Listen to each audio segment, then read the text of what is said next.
Assalamualaikum warahmatullahi wabarakatuh. Anak-anak kelas 11 kita masuk di hukum 2 termodinamika ya. Bunyinya adalah tidak mungkin sebuah mesin yang bekerja dalam satu siklus mengambil kalor dari sumber reservoir yang mempunyai suhu rendah dan memberikannya pada sumber yang mempunyai suhu tinggi tanpa melibatkan usaha luar. Jadi kalau dari rendah ke tinggi itu harus ada usaha luar. Lain kalau dia tinggi ke rendah ya, karena itu biasanya terjadi secara alami ya, mengalir spontan. Kemudian kita masuk penerapan hukum termodinamika, yaitu yang pertama adalah pada siklus Carnot ya, mesin kalor gas ideal. Ini satu di antara beberapa sistem yang dikenal dalam termodinamika adalah mesin Carnot yang diperkenalkan oleh Sandi Carnot. Ya biasa kalau dalam fisika siapa penemunya itu yang ini ya. Jadi pada abad ke-19 siklus Carnot adalah siklus reversible ya, dapat bekerja bolak-balik. Jadi ada yang reversible dan ada yang irreversible yang tidak dapat bekerja bolak-balik, yang terdiri dari dua proses ya, adiabatik dan proses isotermik. Nih, kita lihat. Ini isotermiknya, ini adiabatiknya.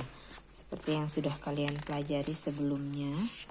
Kemarin ada proses isotermik dan adiabatik ya.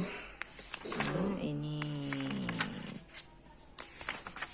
proses termodinamika. Sebentar.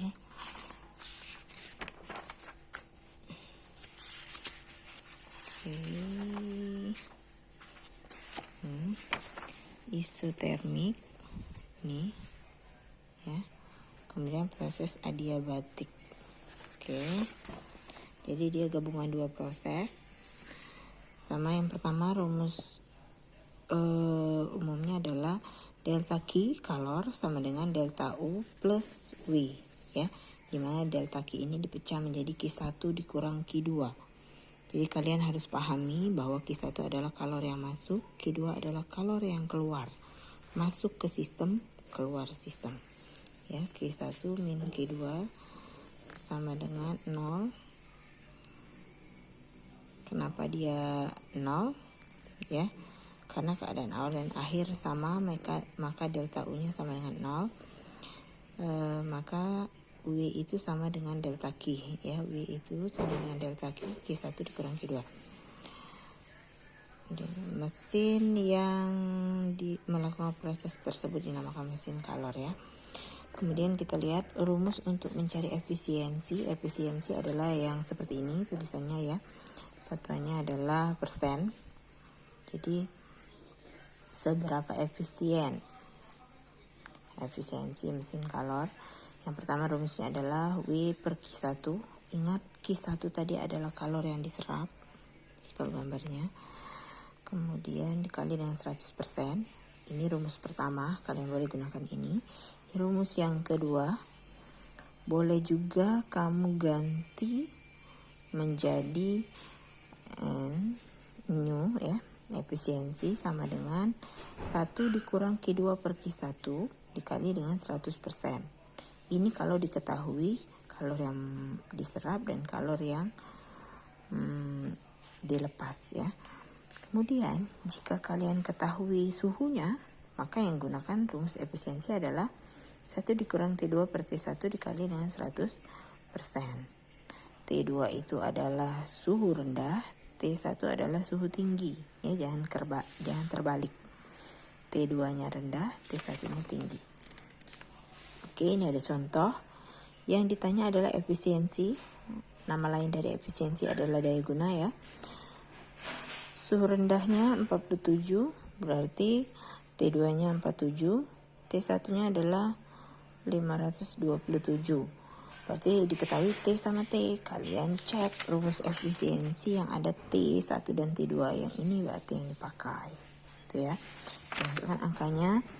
1 dikurang T2 per T1 dikali dengan 100%. Kenapa dia harus dijadikan ke Kelvin? Karena dia satuan umum ya nak ya. Jadi ini ditambah 273, ketentuan itu ditambah 273 hasilnya adalah 320 per 800.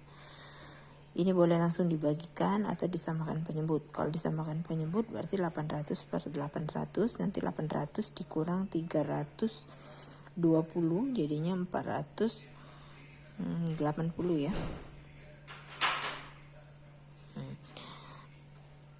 Per 800. Kita bagikan baru kali dengan 100%. Boleh juga langsung saja ini 320 dibagi dengan 800 hasilnya 0,4 sekian ya. Jadi 1 dikurang 0,4 hasilnya akan 0,6. 0,6 dikali 100 itu adalah 60, jadi dia 60% efisiensinya. Kemudian soal yang kedua itu adalah mesin turbojet reservoir pembakarannya 1727 derajat Celcius ya. Suhu rendah dalam tempat pembuangan gas 527. Jadi ini suhu tinggi, ini suhu rendah. Usaha berarti W-nya diketahui. Diperlukan kalor pembakaran sebesar Q-nya. Tentukan efisiensi, maka rumus efisiensi ini kita tulis diketahuinya ya. W ada Q. Dia nilainya adalah Q2 itu kalor yang dilepas. Kemudian kita lihat N sama dengan 1 dikurang dengan T2 per T1. Kita dapatkan hasilnya 60%. Kemudian efisiensi sesungguhnya itu adalah kita pakai rumus yang ini. W per Q2 ya. Rumus yang ini tadi nak.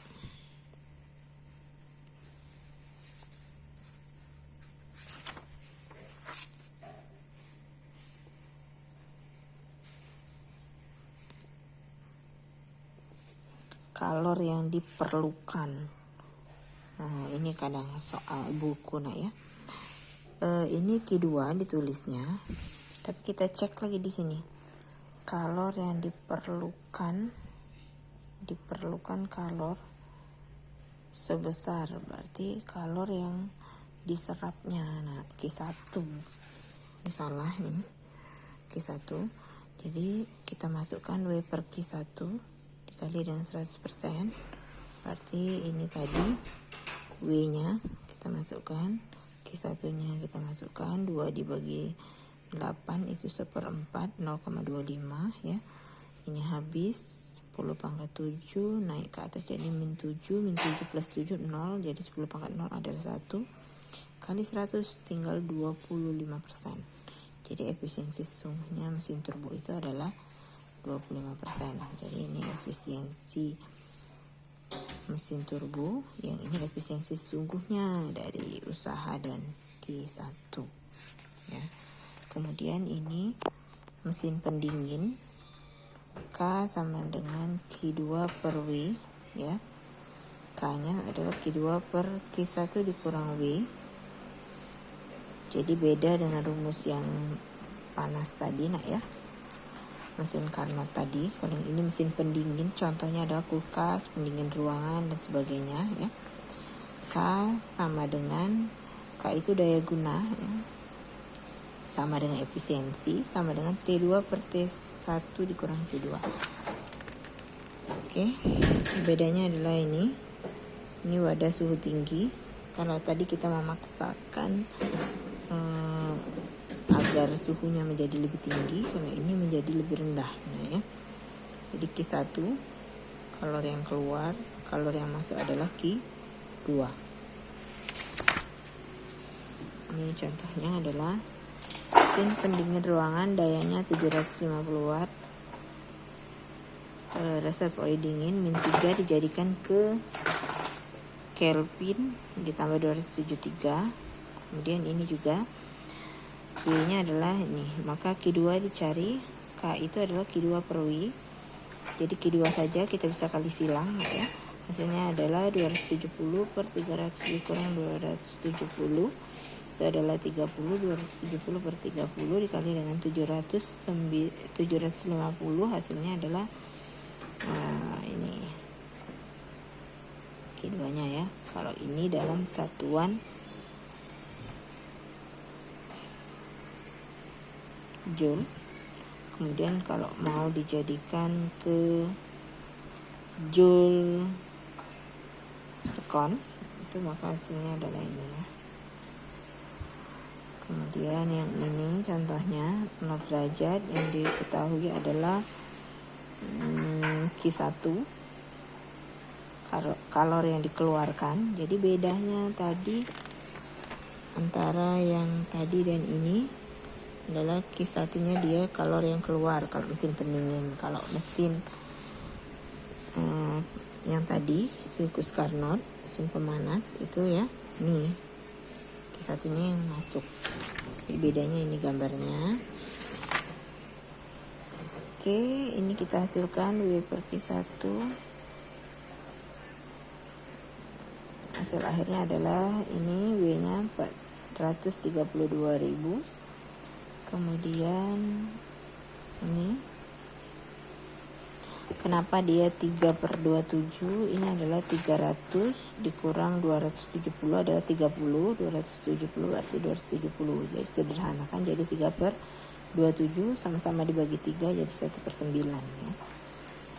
Ini rumus daya adalah PW per T, usaha dibagi waktu. Jadi usaha yang kita dapat dibagi dengan waktunya dijadikan ke sekon ya. Waktu tadi ada di sini di soal mana ya, waktu adalah 1 jam tadi.